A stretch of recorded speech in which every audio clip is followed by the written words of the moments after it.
اعوذ باللہ من الشیطان الرجیم بسم اللہ الرحمن الرحیم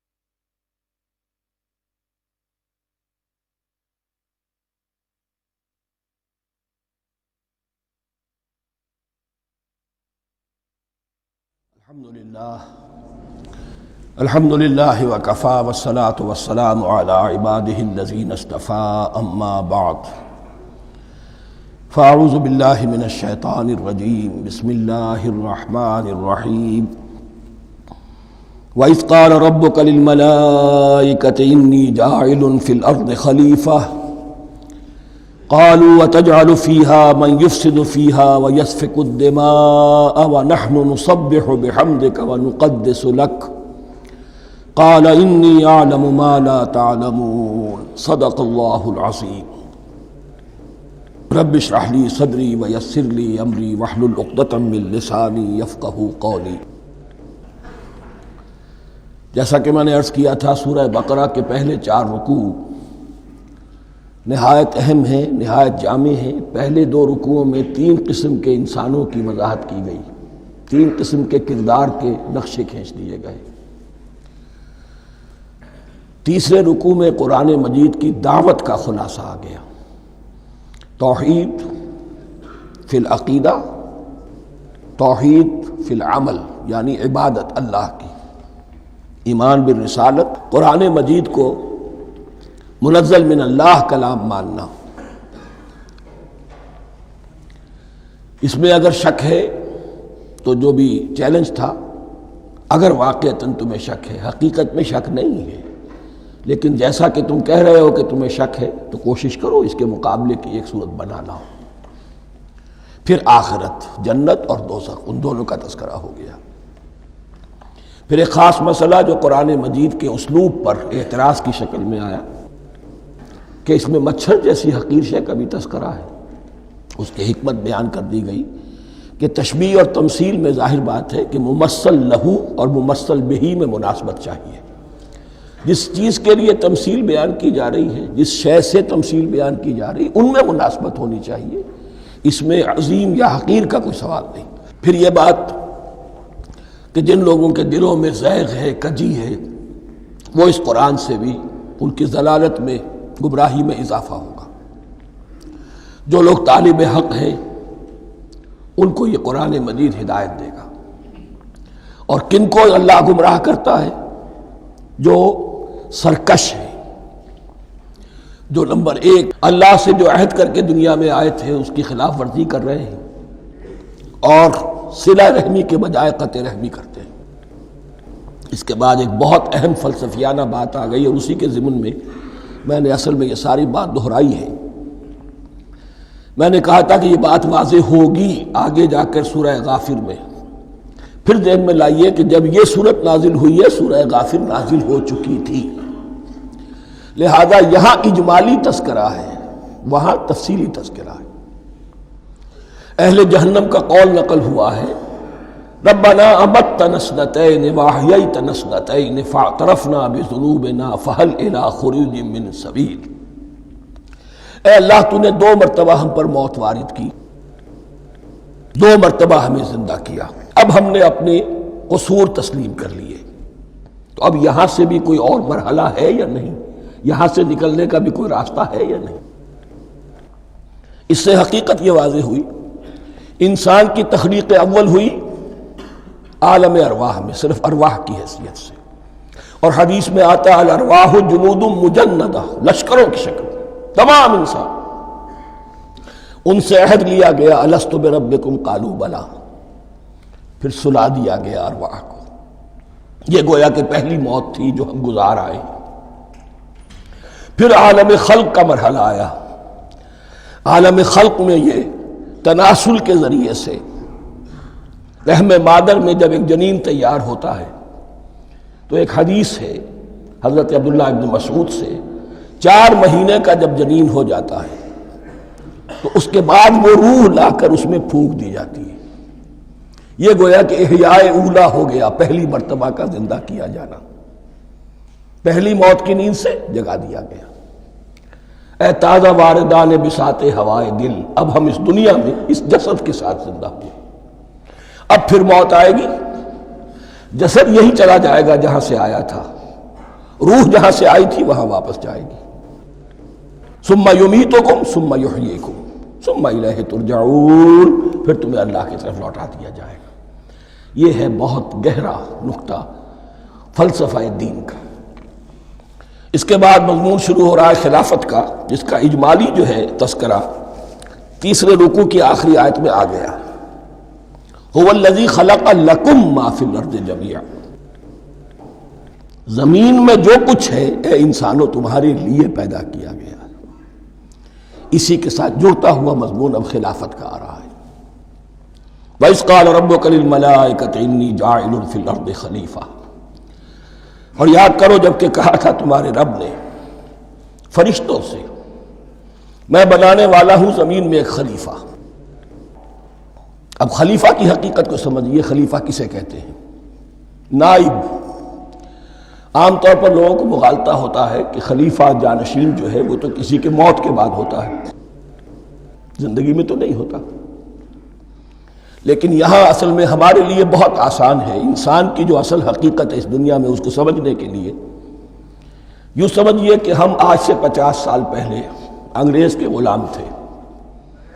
ہمارا بادشاہ یا ملکہ انگلستان میں تھا یا تھی.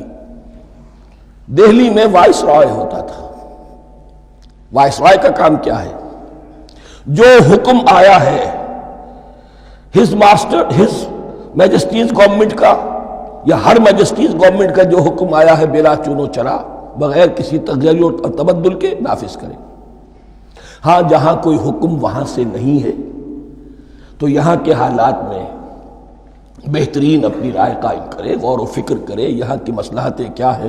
جو چیز بھی امپائر کی مصلحت میں ہو اس کے مطابق فیصلہ کر سکتا ہے. بین ہی یہی رشتہ ہے. اللہ ہے لیکن اللہ نے اپنے آپ کو غیب کے پردے میں چھپا لیا ہے.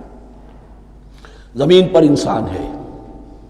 اب انسان کا کام یہ ہے جو ہدایت آ رہی ہے اللہ کی طرف سے اس پر تو بے چون و چرا عمل کرے. جہاں کوئی ایکسپریس ہدایت نہیں ہے، کوئی واضح ہدایت نہیں ہے، وہاں اپنے بیسٹ ججمنٹ کو ایکسرسائز کرے. اسی کا نام اجتہاد ہے. غور و فکر کرے، سوچے، اور جو بات روح دین کے زیادہ سے زیادہ مطابقت رکھنے والی ہو اس کو اختیار کر لے. بین ہی یہی رشتہ ہے در حقیقت رشتہ خلافت کہ جو اللہ اور انسان کے مابین ہے. اب یہ جو دی گئی ہے یہ حیثیت تمام انسانوں کو دی گئی ہے. پوٹینشلی ہر انسان اللہ کا خلیفہ ہے. لیکن جو اللہ کا باغی ہو جائے، جو خود حاکمیت کا مدعی ہو گیا، گویا کہ وہ باغی ہے. اب اگر شاہ جہان بادشاہ تھا، اس کا کوئی ولی عہد تھا، اور ولی عہد جو ہے صبر نہیں کر سکتا، اپنے باپ کی زندگی ہی میں بغاوت کر دیتا ہے، حکومت حاصل کرنا چاہتا ہے، تو اب وہ کیا ہے؟ واجب القتل ہے. جو لوگ بھی حاکمیت کے مدعی ہو گئے، ویسے تو حقیقت واجب القتل ہے لیکن دنیا میں مہلت دی ہے اللہ نے. یہ دار الامتحان ہے. فوراً قتل نہیں کرتا، فوراً ختم نہیں کرتا. وَلَوْلَا كَلِمَةٌ سَبَقَتْ مِن رَبِّكَ إِلَىٰ أَجَلٍ مُّسَمًّى لَقُضِيَ بَيْنَهُمْ، اگر یہ پہلے بات طے نہ ہو چکی ہوتی، ایک وقت معین تک کے لیے انہیں مہلت اللہ نے نہ دی ہوتی تو اللہ فیصلہ چکا دیتا. لیکن مہلت دی ہے. لیکن کم سے کم اتنی سزا ملتی ہے کہ اب وہ خلافت کے حق سے محروم کر دیے گئے. گویا کہ اب خلافت دنیا میں ہوگی خلافت المسلمین. صرف وہی شخص کہ جو اللہ کو مانے اپنا حاکم مطلق، وہ خلافت کا اہل ہے. تو یہ چند باتیں خلافت کی اصل حقیقت کے ضمن میں یہیں پر سمجھ لیجیے. وَإِذْ قَالَ رَبُّكَ لِلْمَلَائِكَةِ إِنِّي جَاعِلٌ فِي الْأَرْضِ خَلِيفَةً قَالُوا أَتَجْعَلُ فِيهَا مَن يُفْسِدُ فِيهَا وَيَسْفِكُ الدِّمَاءَ وَنَحْنُ نُسَبِّحُ بِحَمْدِكَ وَنُقَدِّسُ لَكَ. اور یاد کرو جب کہ تمہارے رب نے کہا تھا فرشتوں سے کہ میں زمین میں خلیفہ بنانے والا ہوں، تو انہوں نے کہا کہ کیا تو بنائے گا اس میں جو فساد مچائے گا اس میں اور خوریزی کرے گا؟ وَنَحْنُ نُسَبِّحُ بِحَمْدِكَ وَنُقَدِّسُ لَكَ، ہم آپ کی تسبیح اور تحمید اور آپ کی تقدیس میں لگے ہوئے ہیں۔ قَالَ إِنِّي أَعْلَمُ مَا لَا تَعْلَمُونَ، فرمایا میں جانتا ہوں جو تم نہیں جانتے۔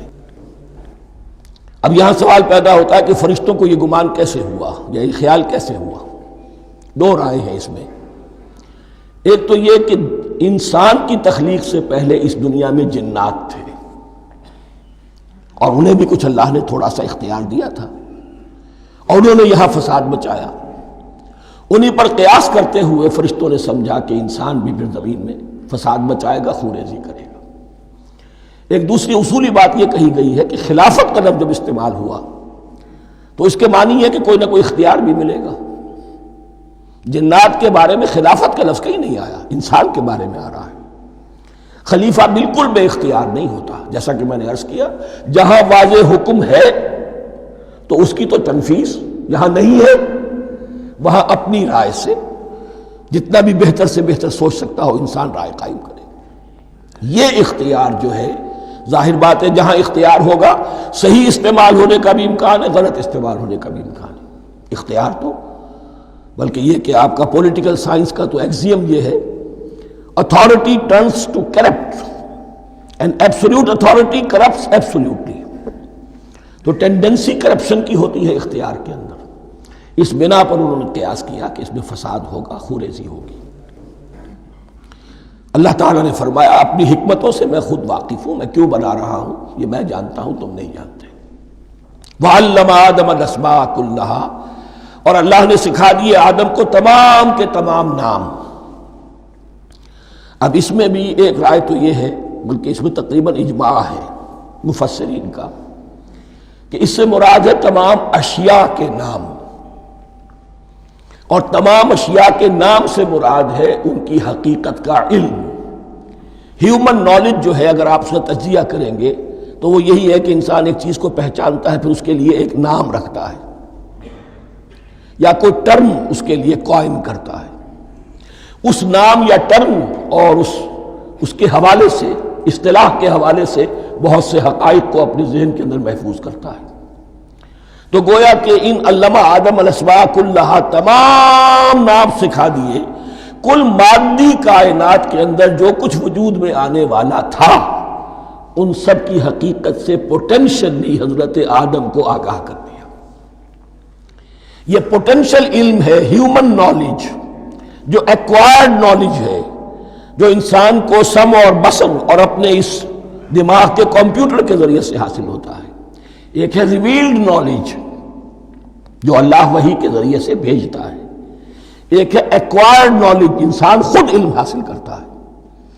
اس نے آنکھوں سے دیکھا، کان سے سنا، نتیجہ نکالا، اور اس کمپیوٹر نے اس کو پروسیس کیا، اس نتیجے کو کہیں میموری کے اندر سٹور کر لیا۔ یہ کمپیوٹر ہے بہت بڑا۔ پھر کچھ اور دیکھا، کچھ اور سنا، کچھ چھو کر معلوم ہوا، کچھ چکھ کر معلوم ہوا، کچھ سونگھ کر معلوم ہوا، کوئی اور نتیجہ نکلا، اسے وہ پاس میموری کے ساتھ اس کو ٹیلی کیا اور نتیجہ نکالا۔ اس طرح رفتہ رفتہ ان السمع والبصر والفؤاد کل اولئک کان عنہ مسئولا، یہ ایکوائرڈ نالج تین چیزوں سے انسان کو حاصل ہو رہا ہے، سماعت، بصارت اور یہ عقل، جو فائدہ اخذ کرتی ہے، جو اس کو پروسیس کرتی ہے، اس تمام جو سینس ڈیٹا اس کو مہیا ہوتا ہے سینس آرگنز کے ذریعے سے۔ یہ علم ہے جو پوٹینشلی حضرت آدم کو دے دیا گیا۔ اس کی ایکسفولیشن ہو رہی ہے، اب درجہ بدرجہ وہ علم پھیل رہا ہے، بڑھ رہا ہے، اور بڑھتے بڑھتے کہاں تک پہنچے گا ہم کچھ نہیں کہہ سکتے۔ کہاں سے کہاں پہنچ گیا انسان۔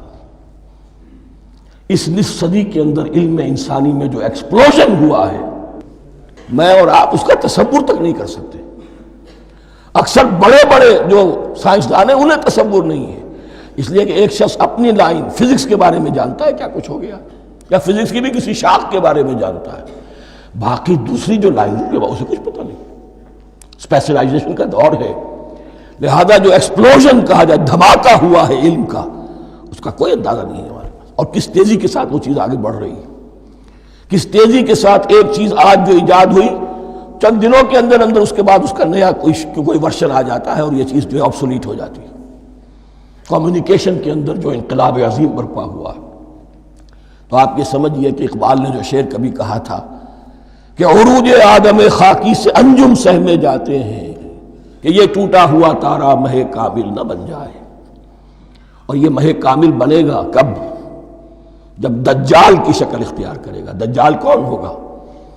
جو ان تمام قواعد طبیعہ کے اوپر قابو پا لے گا، جب چاہے گا جہاں چاہے گا بارش برسائے گا، رزق کے تمام خزانے اپنے ہاتھ میں لے لے گا، جو اس کے اوپر ایمان لائے گا اسی کو ملے گا، کسی اور کو نہیں ملے گا، اس کی آواز پوری دنیا میں سنائی دے گی،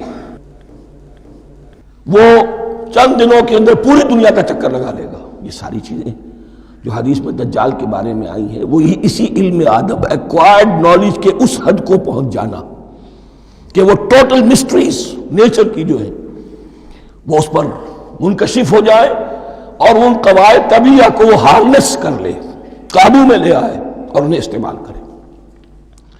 کبھی جب ہمارے کسی بہت 200-300ویں کوئی پیڑھی میں کوئی ہمارے جد امجد ہوں گے جنہوں نے کوئی چٹان دیکھی کہ گری، پتھر پر پتھر ٹکرایا تو آگ اس میں سے شعلہ نکلا، اس کا یہ مشاہدہ کافی ہو گیا آگ پیدا کرنے کے لیے۔ پتھروں کو ٹکراؤ آگ پیدا کر لو، یہ اس دور کی سب سے بڑی ایجاد تھی، آگ، انرجی۔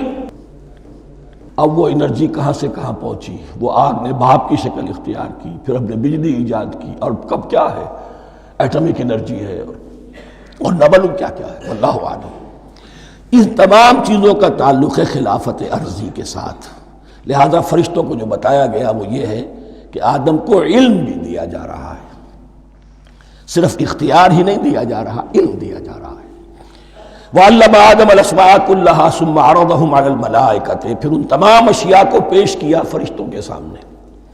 فَقَالَ أَنبِئُونِي بِأَسْمَاءِ هَؤُلَاءِ، اور فرمایا کہ مجھے بتاؤ ان چیزوں کے نام، ان کنتم صادقین، اگر تم سچے ہو۔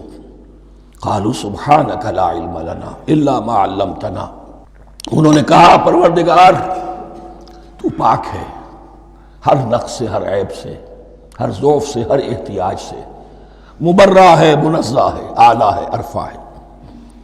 لا علم لنا الا ما علمتنا، ہمیں کوئی علم حاصل نہیں سوائے اس کے جو تو نے ہمیں سکھا دیا ہے۔ اس کی تعبیر یہی بہتر معلوم ہوتی ہے کہ ملائکہ کی حیثیت در حقیقت اس کائناتی جو حکومت ہے اللہ کی آفاقی حکومت، اس کے کارندوں کی ہے، یہ اس کے سول سرونٹس ہیں، تو ہر ایک کو صرف اس کے شعبے کے متعلق علم دیا گیا ہے، علم جامع نہیں ہے، تمام چیزوں کا علم یہ معلوم کرنے کی استعداد ان کے پاس نہیں ہے۔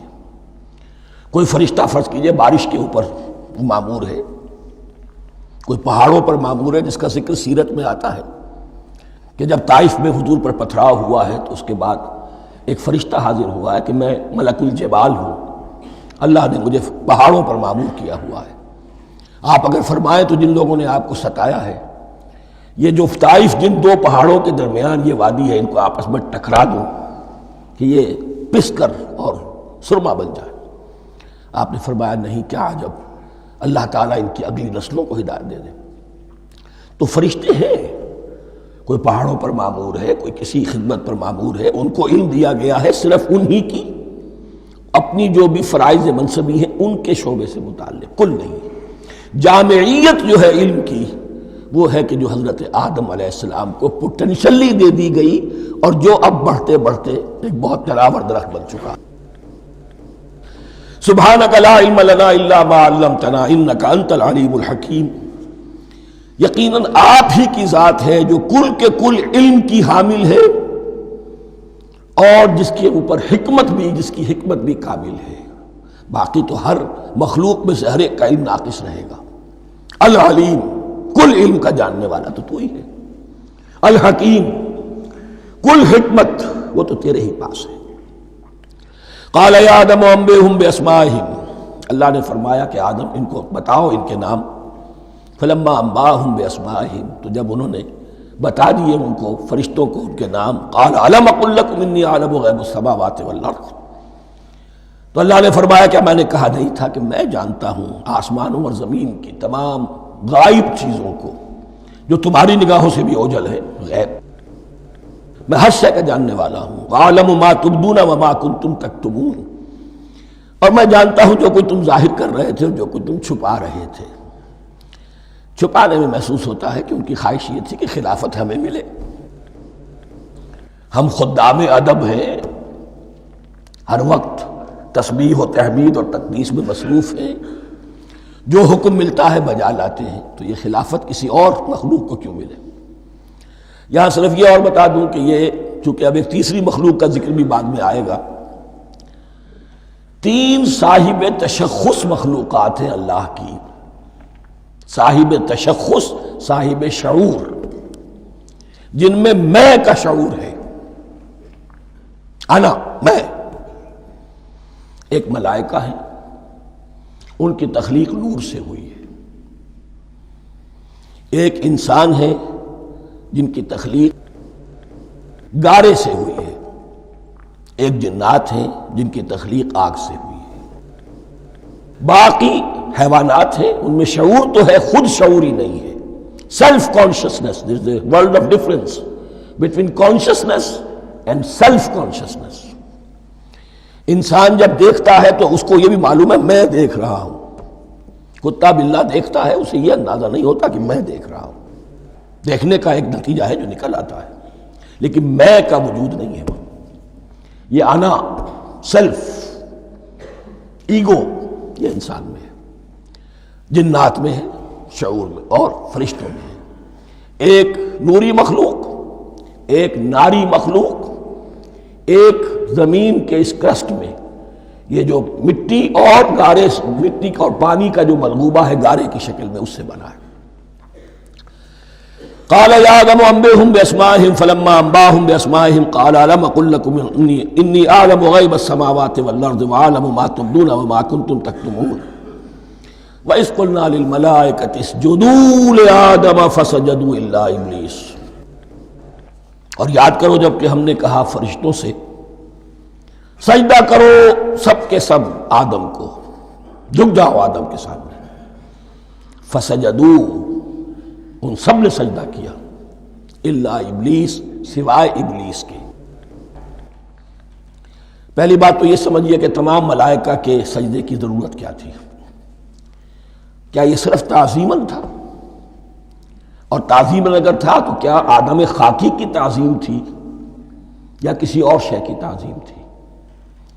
مکی صورتوں میں یہ بات 2 جگہ واضح کی گئی ہے. فَإِذَا سَوَّيْتُهُ وَنَفَخْتُ فِيهِ مِن رُوحِي فَقَعُوا لَهُ سَاجِدِينَ.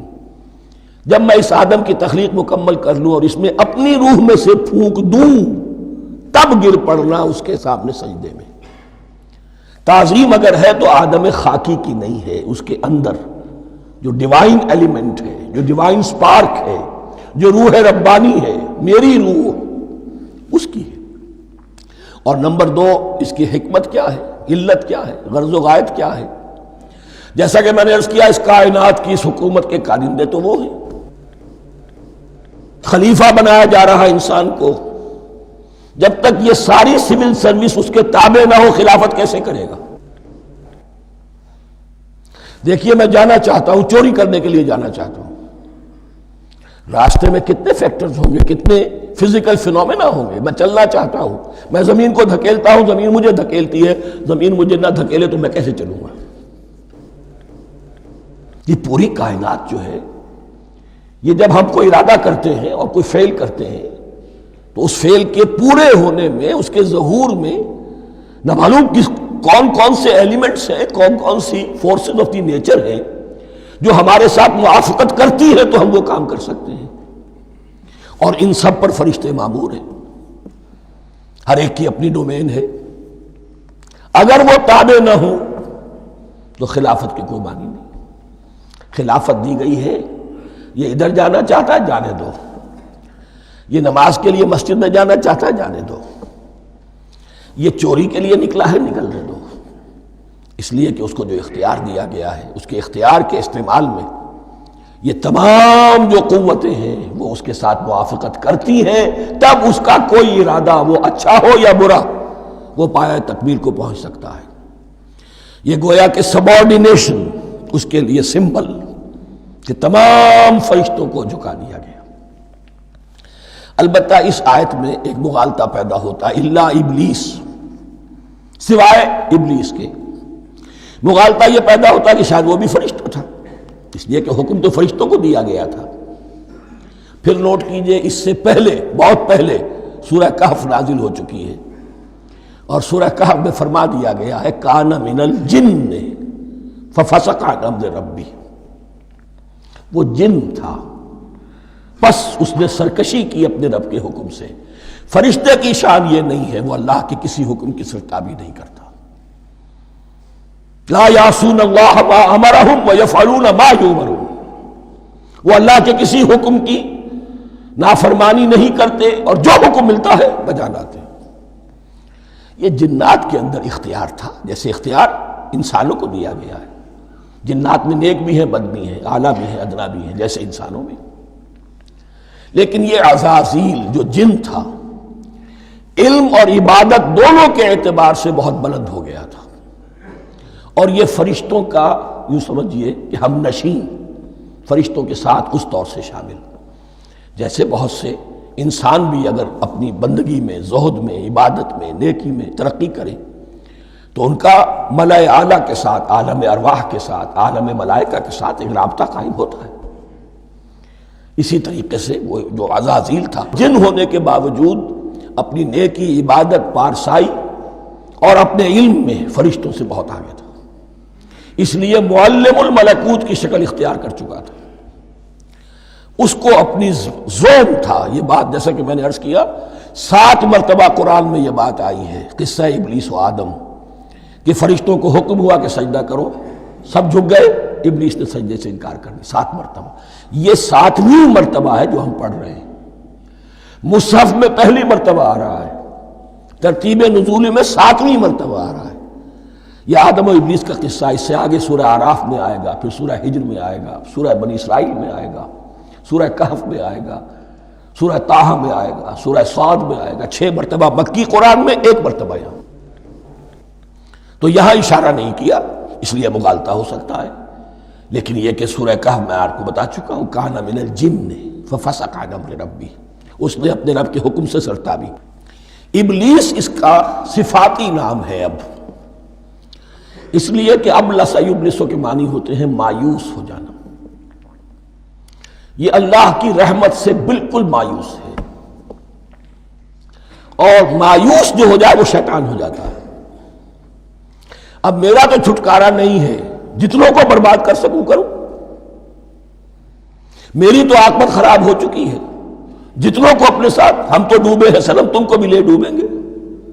اب وہ شیطان اس معنی میں کہ انسان کی عداوت اس کی گھٹی میں پڑ گئی، اس نے اللہ سے پھر اجازت بھی لی کہ مجھے مہلت دے دے، یوم یبعثون، قیامت تک کے دن کے لیے، تو میں ثابت کر دوں گا کہ یہ آدم اس رتبے کا حقدار نہ تھا، مستحق نہ تھا جو اسے دیا گیا۔ انا خیر منہ، میں اس سے بہتر ہوں۔ خلقتنی من نار وخلقتہ من طین، تو نے مجھے آگ سے بنایا، اسے گارے سے بنایا۔ لیکن یہ تکبر ہے در حقیقت کہ جس نے اسے راندہ درگاہ حق کر دیا۔ وَإِذْ قُلْنَا لِلْمَلَائِكَةِ اسْجُدُوا لِآدَمَ فَسَجَدُوا إِلَّا إِبْلِيسَ أَبَىٰ وَاسْتَكْبَرَ، ابا اس نے انکار کیا، واستکبر اور تکبر کیا، استکبار کیا، وَكَانَ مِنَ الْكَافِرِينَ۔ کانا عربی زبان میں 2 طرح کا ہوتا ہے، تامہ، ناقصہ۔ ایک معنی یہ ہو سکتے ہیں کہ ہو گیا، اب اپنے اس استکبار اور انکار کی وجہ سے کانا من الکافرین، وہ کافروں میں سے ہو گیا۔ ایک کانا تامہ ہوتا تھا ہی کافروں میں سے، یعنی اس کے اندر سرکشی چھپی ہوئی تھی، اب ظاہر ہو گئی۔ یہ معاملہ ہوتا ہے، کسی شخص کی بدنیتی اس کے اوپر پردے پڑے رہتے ہیں نیکی کے، زہد کے، کسی خاص وقت میں آ کر وہ ننگا ہو جاتا ہے، اور جو اس کے اندر تھا اصل، اس کی حقیقت، وہ سامنے آ جاتی ہے۔ اس کا امکان ہے، تو دونوں معنی اس کے ہو سکتے ہیں۔ وَقُلْنَا يَا آدَمُ اسْكُنْ أَنْتَ وَزَوْجُكَ الْجَنَّةَ، اور ہم نے کہا کہ اے آدم رہو تم اور تمہاری بیوی جنت میں۔ اب یہ جنت کون سی ہے؟ اکثر حضرات کے نام کر کے نزدیک یہ جنت کہیں آسمان ہی میں تھی، آسمان ہی میں حضرت آدم کی تخلیق ہوئی۔ البتہ یہ سب مانتے ہیں کہ ایک وہ جنت الفردوس جو ہے جس میں جانے کے بعد پھر واپس نکلنے کا کوئی امکان نہیں، یہ وہ جنت نہیں ہے جس میں کہ آخرت میں لوگوں کو جا کر داخل ہونا ہے، اس میں داخل ہونے والے کے نکلنے کا کوئی امکان نہیں۔ ایک رائے یہ بھی ہے، میرا رجحان اس رائے کی طرف ہے، تخلیق آدم اسی زمین پر ہوئی ہے۔ وہ جن مراحل سے گزری ہے تخلیق وہ ایک علیحدہ مسئلہ ہے۔ بایولوجی اور وحی دونوں اس پر متفق ہیں کہ مٹی سے، کرسٹ آف دی ارتھ سے انسان بنا ہے، اس پر اتفاق ہے، قرآن کا بھی اور بایولوجی کا بھی، جدید علم الحیوانات کا بھی، علم الحیات کا۔ سٹیجز کیا ہیں اس میں اختلاف ہو سکتا ہے، اس کو چھوڑ دیجئے، وہ اس وقت کا بحث نہیں۔ یہی کسی اونچے مقام پر کوئی سرسبز و شاداب علاقہ تھا جہاں حضرت آدم کو رکھا گیا، جہاں ہر طرح کے میوے تھے، ہر شے، لا تظمأ فیہا ولا تضحیٰ، نہ اس میں بھوک لگے گی نہ دھوپ تمہیں ستائے گی، ہر طرح کی چیز تمہیں فراہم ہے۔ وہاں رکھے گئے ہیں صرف ایک ڈیمانسٹریشن کے لیے کہ انہیں نظر آ جائے کہ شیطان میرا دشمن ہے، وہ مجھے ورغلائے گا، طرح طرح سے میرے اندر وسوسہ اندازی کرے گا، میرے اور میری اولاد کے، صرف ایک ڈیمانسٹریشن۔ اس کی مثال یوں سمجھیے کہ سلیکشن تو ہو گیا، سی ایس پی گریڈ میں کوئی شخص آ گیا ہے، لیکن اب وہ سول سروس اکیڈمی میں رکھا جا رہا ہے۔ تو یہ کوئی اکیڈمی ہو سکتا ہے اسی زمین پر ہو، صرف بتانا یہ تھا کہ تمہیں معلوم ہو جائے کہ یہ شیطان تمہارا دشمن ہے۔ اس لیے کہ اس میں جو ایک لفظ حبوط کا آ رہا ہے، وہ حبوط صرف ایک ہی معنی میں نہیں ہوتا، دوسری معنی میں بھی ہے۔ واللہ عالم، یہ چیزیں پھر متشابہات میں رہیں گی، اس لیے ان کے بارے میں کوئی ایک رائے دوسری رائے، اس کے لیے ذہن سے، عقل سے بات کر کے ایک یا دوسری رائے اختیار کر سکتے ہیں۔ وَقُلْنَا يَا آدَمُ اسْكُنْ أَنْتَ وَزَوْجُكَ الْجَنَّةَ، اور ہم نے کہا کہ رہو اے آدم تم بھی اور تمہاری بیوی بھی باغ میں، اس باغ میں، الجنہ اس باغ میں، گویا کہ اشارہ کیا جا رہا ہے۔ وَكُلَا مِنْهَا رَغَدًا حَيْثُ شِئْتُمْ، اور کھاؤ اس میں سے با فراغت جہاں سے چاہو، ہر طرح کا پھل ہے کھاؤ۔ وَلَا تَقْرَبَا هَٰذِهِ الشَّجَرَةَ، یہاں پہ اس درخت کا نام نہیں دیا گیا، اشارہ اس درخت کے قریب مت جانا۔ فَتَكُونَا مِنَ الظَّالِمِينَ، تو تم ظالموں میں سے ہو جاؤ گے، تم حد سے گزرنے والوں میں سے ہو جاؤ گے۔ اب اس کی بھی حکمت سمجھیے کہ چونکہ ڈیمانسٹریشن کرانی ہے کہ تمہیں کسی چیز سے، ہزار چیزیں مباح ہیں دنیا میں، چند چیزیں پینے کی حرام ہیں، اب تم اگر ان ہزار مباح چیزوں کو چھوڑ کر حرام چیز کو پیتے ہو تو یہ تمہارا اختیار ہوا، جبکہ اللہ تعالیٰ نے مباحات کا دائرہ بہت وسیع رکھا ہے۔ جس سے چاہو چند رشتے ہیں جو بیان کر دیے گئے، یہ حرام ہے، محرمات ہے، ابدیہ ہیں، ان سے تو شادی نہیں ہو سکتی، باقی کسی مسلمان عورت سے دنیا کے کسی کونے میں وہ شادی کر سکتے، کروڑوں کے آپشنز آپ کے لیے خالی کھلے ہیں، لیکن پھر بھی انسان شادی نہ کرے، زنا کرے، یہ گویا کہ اس کی اپنی خباثت نفس ہے۔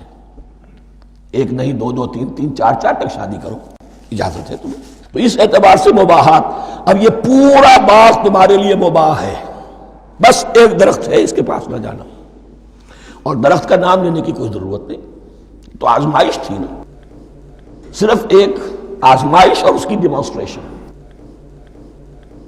فَأَزَلَّهُمَا الشَّيْطَانُ عَنْهَا، تو پھسلا دیا ان دونوں کو شیطان نے اس درخت کے بارے میں۔ اب وہ کس کس طریقے سے پھسلایا، یہ بھی جیسا کہ میں نے عرض کیا 6 مرتبہ چونکہ یہ قصہ آ چکا ہے، اس کی آپ کو سورہ طٰہٰ میں تفصیل ملے گی، کس کس طریقے سے پھسلایا اور اس بات کے لیے تیار کیا۔ فَأَخْرَجَهُمَا مِمَّا كَانَا فِيهِ، تو نکلوا دیا ان دونوں کو اس کیفیت میں سے جس میں کہ وہ تھے، وہ کیفیت کہ نہ کوئی مشقت ہے نہ کوئی محنت ہے، اور انسان کو ہر طرح کا اچھے سے اچھا پھل مل رہا ہے، تمام ضروریات فراہم ہیں، خاص کوئی حلہ جنت ہے جس کا کہ لباس بھی عطا کیا گیا ہے، لیکن ان کیفیات سے اب نکال کر، اب جسے آپ کہیں گے bitter facts of life، اچھا اب جاؤ یہ ڈیمانسٹریشن کرنی تھی، ہو گئی۔ شیطان تمہارا دشمن ہے، تمہارا اور تمہاری نسل کا، شیطان لعین، اور وہ تمہیں پھسلائے گا جیسے آج پھسلایا ہے۔ تم آگاہ رہنا اس کی شرارتوں سے۔ ان الشیطان لکم عدو فاتخذوہ عدوا، یہ شیطان تمہارا دشمن ہے، اسے اپنا دشمن ہی سمجھو۔ لیکن یہ ہے کہ اگر کچھ لوگ اسے دوست بنا لیں، اس کے ایجنٹ بن جائیں، اس کے کارندے بن جائیں، یہ ان کا چوائس ہے جس کی سزا انہیں ملے گی۔ فَأَخْرَجَهُمَا مِمَّا كَانَا فِيهِ وَقُلْنَا اهْبِطُوا بَعْضُكُمْ لِبَعْضٍ عَدُوٌّ، اور ہم نے کہا اترو، تم سب ایک دوسرے کے دشمن ہوگے۔ اب یہ چونکہ جمع کا صیغہ آیا ہے، ایک دوسرے کے دشمن ہوگے، تو ایک دشمنی تو شیطان اور آدم اور ذریت آدم کی ہے، ایک اور دشمنی بھی ہے جو انسان میں مرد اور عورت کے مابین ہے۔ عورت بھی پھسلاتی ہے، غلط راستے پر ڈالتی ہے، مرد عورتوں کو گمراہ کرتے ہیں، عورتیں مردوں کو گمراہ کرتی ہیں۔ قرآن مجید میں کہا گیا یا ایھا الذین آمنوا ان من ازواجکم واولادکم عدوا لکم فاحذروہم، اہل ایمان چوکنے رہو، چوکس رہو، تمہاری بیویوں اور اولاد میں سے تمہارے دشمن ہیں، بچ کر رہو، کیپ الرٹ، کہیں ان کی محبت تمہیں راہ حق سے منحرف نہ کر دے۔ تم ایک اچھا کام کرنا چاہتے ہو، بیوی رکاوٹ بن گئی، بیوی کو اچھا کام کرنا چاہتی، شوہر رکاوٹ بن گیا، تو یہ محبت نہیں ہے، یہ عداوت ہے۔ اس حوالے سے بعضکم لبعض عدو ولکم فی الارض مستقر ومتاع الی حین، اور تمہارے لیے اب زمین میں مستقر ہے، جائے قیام ہے، اور متاع ہے، ضرورت کی چیزیں ہیں، ہم نے فراہم کر دی ہیں، الی حین، لیکن ایک وقت معین تک کے لیے، یہ ابدی نہیں ہے، ایک وقت آئے گا یہ بساط ہم لپیٹ دیں گے۔ یوم نطوی السماء کطی السجل للکتب، جس دن کہ ہم تمام فضاؤں کو اور تمام خلاؤں کو، تمام آسمانوں کو اس طرح لپیٹ لیں گے جیسے کتابوں کا طمار لپیٹ لیا جاتا ہے۔ ایک وقت آئے گا، یہ تخلیق الی اجل مسمى ہے، الی حین ہے۔ فتلقى آدم من ربہ کلمات فتاب علیہ، تو سیکھ لیے، حاصل کر لیے آدم نے اپنے رب سے کچھ کلمات، تو اللہ نے ان کی توبہ قبول کر لی۔ اب اس کی وضاحت سورہ اعراف میں، یہ تو چونکہ پس منظر میں وہ 2/3 قرآن موجود ہے، اس کی وضاحت کیا ہے کہ حضرت آدم میں سخت پشیمانی پیدا ہوئی ہے، میں نے کیا کیا، مجھ سے خطا سرزد ہو گئی، اللہ کے حکم کی میں نے خلاف ورزی کی، لیکن ان کے پاس الفاظ نہیں تھے کن الفاظ میں اللہ سے استغفار کریں، کن الفاظ میں اللہ سے معافی چاہیں۔ اللہ کی رحمت یہ ہوئی کہ اللہ نے الفاظ انہیں خود تلقین فرما دی۔ یہ اللہ کی شان رحیمی ہے۔ اصل شے جو ہے وہ انسان کے اندر گناہ پر ندامت کا پیدا ہو جانا ہے، یہ اصل توبہ ہے۔ علامہ اقبال نے جو بڑی اپنی آغاز عنفوان شباب میں جو اشعار کہے تھے، ان میں سے ایک شعر کو سن کر پھڑک اٹھے تھے اس وقت کے اساتذہ بھی، موتی سمجھ کے شان کریمی نے چن لیے قطرے جو تھے میرے عرق انفعال کے۔ انفعال کہتے ہیں شرمندگی کو، شرمندگی سے میری پیشانی پر جو پسینے کے قطرے نمودار ہو گئے، میرے پروردگار کو وہ اتنے عزیز ہوئے، اس نے انہیں موتی کی طرح چن لیا۔ موتی سمجھ کے شان کریمی نے چن لیے قطرے جو تھے میرے عرق انفعال کے۔ تو فتلقى آدم من ربہ کلمات، ان پر پچھتاوا ہوا، ندامت ہوئی، اللہ نے انہیں الفاظ، وہ الفاظ کیا تھے وہ سورہ اعراف میں ہیں، ربنا ظلمنا انفسنا وان لم تغفر لنا وترحمنا لنکونن من الخاسرین، اے اللہ ہم نے اپنی جانوں پر ظلم کیا ہے، اور اگر تو نے ہمیں بخش نہ دیا اور رحم نہ فرمایا تو ہم تو خسارہ والوں میں ہو جائیں گے، تباہ ہو جائیں گے، برباد ہو جائیں گے۔ یہی پر فوری تقابل موجود ہے۔ غلطی ابلیس سے بھی ہوئی، حکم سے سرتابی ہوئی، لیکن اس پر ندامت نہیں ہوئی، تکبر کی بنا پر اور اکڑ گیا، انا خیر منہ۔ غلطی آدم سے بھی ہوئی، نافرمانی ہوئی، لیکن اس پر پشیمان ہوئے اور توبہ کی۔ وہ شیطنت ہے، یہ آدمیت ہے، ورنہ کوئی انسان گناہ سے اور معصیت سے مبرہ نہیں ہے۔ حضور کی ایک حدیث ہے، کل بنی آدم کلکم خطاؤون، کل بنی آدم خطاؤون وخیر الخطائین التوابون۔ آدم کے تمام اولاد، تمام انسان خطا کار ہیں، ان خطا کاروں میں بہتر وہ ہیں، اچھے وہ ہیں جو توبہ کرتے ہیں۔ تو یہاں حضرت آدم سے غلطی ہوئی، انہوں نے توبہ کی، پشیمانی ہوئی، ندامت ہوئی، اس نے کی اور اس پر جم گیا، اصرار کیا۔ فتلقى آدم من ربه کلمات فتاب علیہ انہ هو التواب الرحیم۔ یقیناً وہی تو ہے بہت توبہ کو قبول فرمانے والا اور بہت رحم فرمانے والا۔ یہ نوٹ کیجئے گا، توبہ کا لفظ دونوں طرف سے آتا ہے، بندہ بھی تواب وخیر الخطائین التوابون، تواب بندے بھی ہو گئے، تواب اللہ بھی ہے۔ اس کی اصل حقیقت کیا ہے؟ بندے نے خطا کی اور دور ہو گیا اللہ سے، اللہ نے اپنی رحمت کی نگاہ اس سے پھیر لی۔ بندے نے توبہ کی، اللہ پھر اپنی رحمت کے ساتھ اس کی طرف متوجہ ہو گیا۔ توبہ کے معنی پلٹنا۔ بندہ معصیت سے توبہ کر کے اپنی اصلاح کی طرف، بندگی کی طرف، اطاعت کی طرف پلٹ آیا۔ اللہ نے جو اپنی نظر رحمت پھیر لی تھی، اللہ نے پھر وہی اپنی شان غفاری اور رحیمی کے ساتھ بندے کی طرف توجہ فرما لی، جس کے لیے حدیث میں الفاظ آتے ہیں، تم اگر میری طرف بالشت بھراؤ گے میں ہاتھ بھراؤں گا، تم اگر چل کر آؤ گے میں دوڑ کر آؤں گا،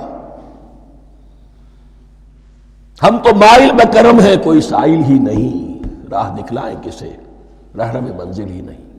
وہ تو تواب ہے، بس فرق یہ ہے کہ تابہ بندے کے لیے ہوگا تو الہ ہوگا، تابہ الہ، انی تبت الیک، اور جب اللہ کی طرف سے ہوگا تابہ علیہ، وہ اعلیٰ ہوگا، اس پر توبہ کی، یعنی اللہ کی بلند شان ہے تو انسان توبہ کرتا ہے تو اس کی طرف توبہ کرتا ہے۔ اللہ کی شان کیا ہے؟ وہ توبہ کرتا ہے تو بندے پر اعلیٰ، فتاب علیہ انہ هو التواب الرحیم۔ قلنا اہبطوا منہا جمیعا، ہم نے کہہ دیا اتر جاؤ اس سے اب تم سب کے سب۔ فَإِمَّا يَأْتِيَنَّكُم مِّنِّي هُدًى، اب یہاں لفظ آیا اہبطوا، یہاں بھی پہلے بھی آیا ہے۔ جو حضرات یہ سمجھتے ہیں کہ تخلیق آدم آسمانوں پر ہوئی ہے اور جنت بھی وہ آسمان میں ہے جہاں رکھے گئے تھے، آزمائشی یا ٹریننگ یا ڈیمانسٹریشن والی جنت، وہ یہاں حبوط کا ترجمہ کریں گے کہ آسمان سے زمین پر اترنے کا حکم دیا گیا۔ جو لوگ سمجھتے ہیں یہی کسی بلند مقام پر تھے، وہ کہتے ہیں کہ نیچے اترو، کسی بڑی اونچی سطح مرتفع پر اگر کوئی جگہ تھی تو اب نیچے اترو اور جاؤ، اب تمہیں زمین میں ہل چلانا پڑے گا، اب روٹی حاصل کرنے کے لیے یہ جو نعمتوں کے دسترخوان یہاں بچھے ہوئے تھے یہ اب تمہارے لیے نہیں ہے۔ اس کے لیے اس معنی میں اس لفظ کا استعمال جو ہے وہ آ جائے گا آگے چل کر اسی سورہ بقرہ کے اندر، کہ اس معنی میں بھی سورہ بقرہ کے 7ویں رکوع میں یہ لفظ استعمال ہوا ہے، تو امکان اس کا بھی ہے۔ بس اس سے آگے ادھر یا ادھر کی زیادہ بحث کرنے کا یہ موقع دورہ ترجمہ قرآن میں نہیں ہے۔ قُلْ اهْبِطُوا مِنْهَا جَمِيعًا فَإِمَّا يَأْتِيَنَّكُم مِّنِّي هُدًى فَمَن تَبِعَ هُدَايَ فَلَا خَوْفٌ عَلَيْهِمْ وَلَا هُمْ يَحْزَنُونَ، تو جب بھی آئے گی تمہارے پاس میری جانب سے کوئی ہدایت، تو جو کوئی میری ہدایت کی پیروی کرے گا اس کے لیے نہ خوف ہوگا اور نہ وہ حزن سے دوچار ہوگے۔ یہ ہے علم انسانی کا دوسرا گوشہ، ریویلڈ نالج۔ اس چوتھے رکوع کی جو حسن ہے اسے دیکھیے، شروع میں ایکوائرڈ نالج کا ذکر ہے جو پوٹینشلی حضرت آدم کی ذات میں رکھ دیا گیا، اور جو انسان نے پھر اپنی محنت سے ان السمع والبصر والفؤاد اس کے ذریعے سے آگے بڑھایا۔ یہ علم ہے چل رہا ہے، آج مغربی اقوام ہم سے بہت آگے ہیں، کبھی ایک زمانے میں مسلمان آگے نکل گئے تھے، لیکن ظاہر بات ہے کہ اس دنیا میں عروج تو انہی کو ہوگا جو ان چیزوں میں سب سے زیادہ جس کی آگہی حاصل ہوگی۔ البتہ ایک علم وہ ہے جو آسمان سے نازل ہوتا ہے، یہ گیون ہے، ریویلڈ نالج ہے، یہ وحی ہے۔ فَإِمَّا يَأْتِيَنَّكُم مِّنِّي هُدًى، تمہارے مقام خلافت کا تقاضا یہ ہے جو احکام ہمارے آئے، جو ہدایات ہم بھیجیں، ان کو تو پوری طریقے سے اس کی پیروی کرو۔ فَمَن تَبِعَ ہدایا، تو جو کوئی بھی میری ہدایت کی پیروی کرے گا، فَلَا خَوْفٌ عَلَيْهِمْ وَلَا هُمْ يَحْزَنُونَ وَالَّذِينَ كَفَرُوا، اور جو ناشکری کریں گے، کفر کریں گے، انکار کریں گے، وَكَذَّبُوا بِآيَاتِنَا، اور ہماری آیات کو جھٹلائیں گے، فَأُولَٰئِكَ أَصْحَابُ النَّارِ هُمْ فِيهَا خَالِدُونَ، تو وہ جہنمی ہوں گے، آگ والے ہوں گے، اس میں ہمیشہ ہمیشہ رہیں گے۔ یہ ہے گویا کہ چارٹر، اس نوع انسانی کو جو ابدی چارٹر اللہ نے دیا ہے، جبکہ زمین کا چارج دے دیا گیا خلیفہ کی حیثیت سے۔ یہاں یہ 4 رکوع جو ہے سورہ بقرہ کے، جو میں نے عرض کیا تھا، قرآن کی دعوت، قرآن کا بنیادی فلسفہ، اس پر یہ جام ہے، اور یہ مکی صورتوں کے مضامین کا خلاصہ۔ اب یہاں سے شروع ہو رہا ہے 5ویں رکوع سے مسلسل 10 رکوع، مسلسل خطاب ہے بنی اسرائیل سے۔ البتہ ان میں ایک تقسیم ہے، پہلے رکوع میں دعوت ہے۔ دعوت جب ہوتی ہے تو آمادہ کرنا، تشویق، ترغیب، دل جوئی، نرمی، یہ دعوت کے اجزاء لا ينفک ہیں، اس کے بغیر دعوت مؤثر نہیں ہوتی۔ لہذا ان 7 آیات میں یہ یوں سمجھیے کہ ان 10 رکوعوں کے لیے یہ بمنزلہ فاتحہ ہے، جیسے سورہ فاتحہ 7 آیتوں کی، ایسے ہی اس دعوت سابقہ امت مسلمہ کو دعوت دی جا رہی ہے۔ تو کس طرح دی جا رہی ہے؟ یہ کون تھے؟ یہ بھی مسلمان ہی تو تھے نا، کافر تو ہو گئے حضور کا انکار کر کے، ورنہ وہ موسیٰ کے ماننے والے، شریعت ان کے پاس، بڑے بڑے علماء ان میں، علم کا چرچا ان میں، سب کچھ تھا، ان کو دعوت دی جا رہی ہے۔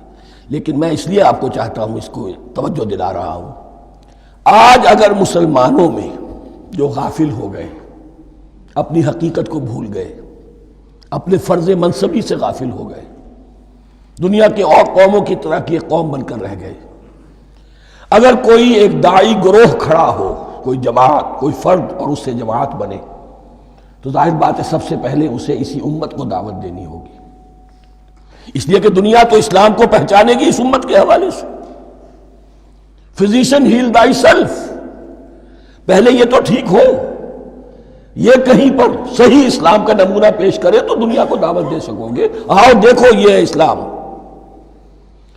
اس لیے ان کو جو دعوت دینے کا اسلوب ہونا چاہیے وہ عکس ہوگا اس اسلوب کا جو ان 7 آیات میں ہمارے سامنے آ رہا ہے۔ یا بنی اسرائیل اذکروا نعمتی التی انعمت علیکم، اے بنی اسرائیل، اسرائیل کو سمجھ لیجئے یہ مرکب لفظ ہے، اسر اسی سے اسیر بنا ہے، اسیر جو کسی کا قیدی ہوتا ہے، ایل عبرانی میں اللہ کے لیے ہے، اور اسرائیل کا ترجمہ ہے عبداللہ، اللہ کا غلام، اللہ کے ساتھ بندھا ہوا، اس کی اطاعت کے قلاتے کے اندر۔ تو یہ اسرائیل، یہ لقب ہے حضرت یعقوب علیہ السلام کا۔ ان کے 12 بیٹے تھے، 12 بیٹوں سے جو نسل چلی وہ بنی اسرائیل ہے، انہی میں حضرت موسیٰ کی بعثت ہوئی اور تورات انہیں دی گئی، پھر یہ ایک بہت بڑی امت بنے۔ ان پر 4 ادوار آ چکے تھے قرآن مجید کے نزول کے وقت، 2 مرتبہ اللہ کی رحمت کی بارشیں ہوئیں، انہیں عروج نصیب ہوا، 2 مرتبہ ان کو دنیا پرستی، شہوت پرستی، اللہ کے احکام کو پس و پیش ڈال دینے کی سزا میں عذاب کے کوڑے ان پر برسے۔ اس کا ذکر آئے گا سورہ بنی اسرائیل کے پہلے رکوع میں۔ اس وقت جب کہ قرآن نازل ہو رہا ہے، اس وقت وہ اپنے اس زوال کے دور میں تھے۔ حال یہ تھا کہ حضور صلی اللہ علیہ وسلم کی بعثت سے پہلے ہی 2nd ٹیمپل بھی شہید کیا جا چکا تھا، گرایا جا چکا تھا۔ حضرت سلیمان نے جو بنایا تھا ہیکل سلیمانی، جس کو یہ 1st ٹیمپل کہتے ہیں، اسے نیبوکدنیزر نے گرا دیا تھا حضرت مسیح سے بھی کئی سو سال پہلے۔ لیکن اس کے بعد پھر یہ رومنز نے سن 70 عیسوی میں حضور کی ولادت سے 500 برس پہلے ان کا یہ یروشلم تباہ و برباد ہوا، اس میں لوگوں کو قتل کیا گیا، قتل عام ہوا، اور سیکنڈ ٹیمپل جو ہے وہ بھی گرا دیا گیا، جو اب تک گرا پڑا ہوا ہے۔ صرف ایک ویلنگ وال ہے جس کے پاس جا کر یہودی جو ہے ماتم کر لیتے ہیں، روتے ہیں، اور اب وہ بنانے پر تلے ہوئے ہیں اپنا تھرڈ ٹیمپل، اس کے نقشے بن چکے ہیں، بلو پرنٹ بن چکے ہیں۔ لیکن بہرحال جس وقت قرآن نازل ہو رہا تھا یہ بہت ہی پستی میں تھے۔ اس کے بارے میں فرمایا، اے بنی اسرائیل ذرا یاد کرو میرے اس انعام کو جو تم پر ہوا۔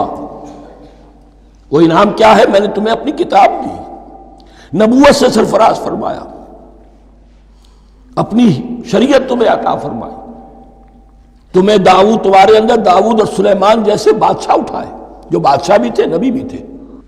وَأَوْفُوا بِعَهْدِي، اور میرے وعدے کو پورا کرو تاکہ میں بھی اپنے وعدے کو پورا کروں۔ یہ وعدہ ہے جو کتاب استثناء جو ہے اولڈ ٹیسٹمنٹ کی، ڈیوٹرانومی، اس کے 18ویں باب کی آیت نمبر 18 اور 19 میں ہے۔ حضرت موسیٰ سے خطاب کر کے اس میں اللہ نے یہ الفاظ فرمائے، میں ان کے بھائیوں میں سے تیرے مانند ایک نبی برپا کروں گا اور اس کے منہ میں اپنا کلام ڈالوں گا، اور وہ وہی کچھ بتائے گا جو میں اس سے کہوں گا۔ یہ گویا کہ حضرت موسیٰ علیہ السلام کی امت کو بتایا جا رہا تھا کہ نبی آخر الزماں آئیں گے اور تمہیں انہیں قبول کرنا ہے۔ قرآن مجید میں اس کا بڑا تفصیلی ذکر سورہ اعراف میں آئے گا انشاءاللہ، لیکن یہاں فرمایا اوفوا بعہدی اوف بعہدکم، تم میرا عہد پیرا پورا کرو، میرے اس نبی کو تسلیم کرو، اس پر ایمان لاؤ، اس پر کی صدا پر لبیک کہو، تو میں تمہیں میرے انعام و اکرام اور بڑھتے چلے جائیں گے۔ وَإِيَّايَ فَارْهَبُونَ، اور صرف مجھ سے ڈرو۔ وَآمِنُوا بِمَا أَنزَلْتُ مُصَدِّقًا لِمَا مَعَكُمْ، اور ایمان لاؤ اس پر جو میں نے نازل کیا ہے، جو تمہارے پاس جو تورات ہے اس کی تصدیق کرتے ہوئے آیا ہے۔ اس کے دو معنی ہے، ایک تو قرآن تصدیق کرتا ہے تورات کی اور انجیل کی، فیہا ھدی ونور، فیہ ھدی ونور، اور دوسرے یہ کہ قرآن اور محمد صلی اللہ علیہ وسلم ان پیشین گوئیوں کے مصداق بن کر آئے ہیں جو تورات میں تھی، ورنہ وہ پیشین گوئیاں جھوٹی ثابت ہوتی۔ ان کے مصداق کون ہے؟ قرآن اور محمد صلی اللہ علیہ وسلم، یہ دونوں معنی اس کے ہیں۔ وَآمِنُوا بِمَا أَنزَلْتُ مُصَدِّقًا لِمَا مَعَكُمْ وَلَا تَكُونُوا أَوَّلَ كَافِرٍ بِهِ، اور دیکھو تم ہی سب سے پہلے ان کا کفر کرنے والے نہ بن جاؤ۔ تمہیں تو سب کچھ معلوم تھا، تم تو منتظر تھے، تم تو آخری نبی کے انتظار میں تھے اور ان کے حوالے سے دعائیں کیا کرتے تھے کہ اللہ اس نبی آخر الزمان کے واسطے سے ہماری مدد فرما اور کافروں کے مقابلے میں ہمیں فتح عطا فرما۔ یہ آئے گا آگے چل کر اسی سورہ بقرہ کے اندر۔ لیکن اب تم ہی سب سے بڑھ کر کافر ہو گئے، تم ہی سب سے بڑھ کر دشمن ہو گئے۔ وَلَا تَكُونُوا أَوَّلَ كَافِرٍ بِهِ وَلَا تَشْتَرُوا بِآيَاتِي ثَمَنًا قَلِيلًا، اور دیکھو میری ان آیات کے عوض حقیر سی قیمت قبول نہ کرو۔ یہ آیات الہیہ ہیں، ان کو رد کر رہے ہو، کس لیے؟ ہماری مسندیں، ہماری حیثیت، ہماری چودراہٹیں، کہیں ان پر کوئی آنچ نہ آ جائے۔ حقیر سی چیزیں، یہ صرف اس دنیا کا سامان ہے، اس کے سوا کچھ نہیں۔ وَلَا تَشْتَرُوا بِآيَاتِي ثَمَنًا قَلِيلًا وَإِيَّايَ فَاتَّقُونِ، اور صرف مجھ سے تقوی اختیار کرو، میرا تقوی اختیار کرو۔ وَلَا تَلْبِسُوا الْحَقَّ بِالْبَاطِلِ وَتَكْتُمُوا الْحَقَّ وَأَنْتُمْ تَعْلَمُونَ، اور نہ گڈمڈ کرو حق کے ساتھ باطل کو، اور مت چھپاؤ حق کو، درا حالے کہ تم جانتے ہو۔ یہ بات اچھی طرح نوٹ کرنی ہے، جانتے بوجھتے کرنا، ایک ہے مغالطے میں کرنا، وہ ضلالت ہے، گمراہی ہے۔ ایک جان بوجھ کر کرنا، حق کو پہچان کر اسے رد کرنا، یہ پھر اللہ تعالیٰ کے غضب کو دعوت دینا ہے، ریت آف اللہ، اس کے غضب کو دعوت دینا ہے کہ حق کو پہچان کر اس کی نفی کی جائے۔ وَأَنْتُمْ تَعْلَمُونَ، علماء یہود قرآن مجید میں آگے چل کر آئے گا، ایسے پہچانتے تھے محمد کو اور قرآن کو جیسے اپنے بیٹوں کو، یعرفونہ کما یعرفون ابناہم، ایسے پہچانتے جیسے اپنے بیٹوں۔ وَأَقِیمُوا الصَّلَاةَ وَآتُوا الزَّکَاۃَ، دیکھو نماز قائم کرو، زکوٰۃ ادا کرو، وَارْکَعُوا مَعَ الرَّاکِعِینَ، اور جھکنے والوں کے ساتھ جھکو۔ یہ اول تو رکوع کو انہوں نے اپنے ہاں سے خارج کر دیا تھا، ثانیاً باجماعت نماز ان کے ہاں ختم ہو گئی تھی۔ وَارْکَعُوا مَعَ الرَّاکِعِینَ، جماعت باجماعت نماز کی طرف اشارہ ہے۔ أَتَأْمُرُونَ النَّاسَ بِالْبِرِّ وَتَنْسَوْنَ أَنفُسَكُمْ، کیا تم لوگوں کو نیکی کا حکم دیتے ہو، تقویٰ کی، پارسائی کی تعلیم دیتے ہو؟ میں کہہ رہا ہوں نا کہ اصل میں مخاطب کون ہے؟ علماء یہود۔ اس آیت سے ثابت ہو گیا عالم ہمارا بھی جب بھی کھڑا ہوگا اونچے سے اونچا آواز کہے گا، اعلیٰ سے اعلیٰ بات کہے گا۔ اکثر و بیشتر کا حال یہ ہے کہ ان کا اپنا کردار دیکھیے تو کوئی مناسبت ہی نہیں اس سے کہ جو وہ بات کہہ رہا ہے، جو لوگوں کو دعوت دے رہا ہے اس پر خود عمل نہیں۔ تو یہی در حقیقت علماء یہود کا کردار بن چکا تھا۔ أَتَأْمُرُونَ النَّاسَ بِالْبِرِّ وَتَنْسَوْنَ أَنفُسَكُمْ، کیا تم لوگوں کو نیکی کا حکم دیتے ہو اور خود اپنے آپ کو بھول جاتے ہو؟ وَأَنْتُمْ تَتْلُونَ الْكِتَابَ، اور یہ سب کچھ تم کر رہے ہو اس حال میں کہ کتاب پڑھتے بھی ہو، تورات پڑھتے ہو، صاحب تورات ہو۔ ہمارے بھی بہت سے علماء کا، علماء سو جنہیں ہم کہتے ہیں، حال یہ ہو چکا ہے، خود بدلتے نہیں قرآن کو بدل دیتے ہیں، ہوئے کس درجہ فقیہان حرم بے توفیق۔ جو صورتحال ہے صرف قرآن کا متن بچا ہوا ہے، اس کے مفہوم میں، اس کی تفسیر میں، اس کے ترجمے میں تو تحریفیں موجود ہیں، بڑی بڑی تحریفیں موجود ہیں، متن بچا ہوا ہے، وہ اس لیے کہ اللہ تعالیٰ نے اس کی حفاظت کا ذمہ لیا ہے۔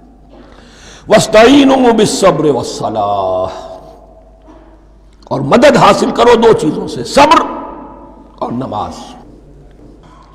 یہ صبر کا لفظ یہاں پر بہت قیمتی ہے، بہت بامانی ہے۔ علماء سو کیوں وجود میں آتے ہیں؟ جب وہ دنیا کے کتے بن جائیں گے تو وہ دین کو بدنام کرنے والے ہوں گے۔ بظاہر دینی مناسب ہیں لیکن اصل میں ان کے پردے میں دنیا داری کی جا رہی ہے، صبر نہیں۔ بس صبر کے ساتھ اور نماز کے ساتھ، اس لیے کہ آپ صحیح راستے پر آئیں گے۔ اگر کوئی عالم دین لوگوں پر تنقید کرے گا، لولا ینہاہم الربانیون والاحبار، کیوں نہیں روکتے ان کے علماء اور ان کے اولیاء اور صوفیاء ان کو حرام کھانے سے اور جھوٹ بولنے سے؟ اگر کوئی شخص روکے گا اس کو پھر نذرانے تو نہیں ملیں گے، اس کی خدمتیں تو نہیں ہوں گی۔ اگر تو دنیا میں صبر اختیار کرنا ہے تب تو آپ حق بات کہہ سکتے ہیں، اور اگر دنیاوی ایمبیشنز ہیں تو پھر آپ کو کہیں نہ کہیں کمپرومائز کرنا پڑے گا۔ وَاسْتَعِینُوا بِالصَّبْرِ وَالصَّلَاةِ، صبر اور نماز۔ وَإِنَّهَا لَكَبِیرَةٌ، اور یقیناً یہ بہت بھاری شے ہے، بہت بھاری شے ہے۔ عام طور پر خیال یہ ہے کہ انہا کی ضمیر صرف صلاۃ کی طرف جاتی ہے، نماز بہت بھاری ہے۔ ایک رائے یہ ہے کہ نہیں، یہ پورے طرز عمل کی طرف جا رہی ہے۔ یہ طرز عمل کہ خود صبر کرو، اس دنیا میں صبر کرو، دنیا اور دنیا کے متعلقات میں کم سے کم پر قانے ہو جاؤ، اور حق کا بول بالا کرنے کے لیے میدان میں آ جاؤ۔ یہ طرز عمل، اور اس میں پھر نماز، الصلاۃ عماد الدین۔ وَإِنَّهَا لَكَبِيرَةٌ إِلَّا عَلَى الْخَاشِعِينَ، یہ یقیناً بہت بھاری چیز ہے، یہ روش، یہ رویہ بھی بہت بھاری اور نماز بھی بہت بھاری ہے، سوائے ان خشوع رکھنے والوں کے، ڈرنے والوں کے، جن کے دل جھک گئے ہیں اللہ کے سامنے۔ الذین یظنون انہم ملاقو ربہم، جنہیں یہ یقین ہے کہ انہیں اپنے رب سے ملاقات کرنی ہے، جیسا کہ میں نے شروع میں توجہ دلائی تھی، وبالآخرۃ ہم یوقنون، یہ ایمان بالآخرت ہے جو انسان کو سیدھا رکھتا ہے عمل کے میدان میں۔ الذین یظنون انہم ملاقو ربہم وانہم الیہ راجعون، اور جنہیں یہ یقین ہے کہ بالآخر اسی کی طرف ہمیں لوٹنا ہے۔ بارک اللہ لی ولکم فی القرآن العظیم ونفعنی وإیاکم بالآیات والذکر الحکیم۔